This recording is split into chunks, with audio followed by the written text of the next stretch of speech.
Mga kapuso, arestado pag-abot gate sa Iloilo International Airport sa Biyernes, Hulyo 11, ang isa ka 42 anyos ng babaeng overseas Filipino worker na gikan sa Singapore. Ini siya ang nagapangatubang sang kaso nga estafa. Ang OFW ang tumandok sang dumalag kapis. Ang kaso sini ang nadiskubrihan sang nag-alarm ang ngalan sini sa Bureau of Immigration. Sang gin-verify na kumpirmar nga aktibo pa ang iya warrant of arrest, gani gin-proseso ang booking sini sa Kabatuan Police Station anti sinigindulong sa korte sa Mambusaw, Capiz.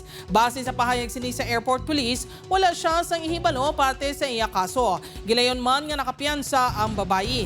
Wala naman ginpalayag pa sang Airport Police kung sino ang nagpasaka sang kaso kag kung pila ini ka counts. Since 2015 nagpa-Singapore siya. Nagpuli lang gid siya kahapon.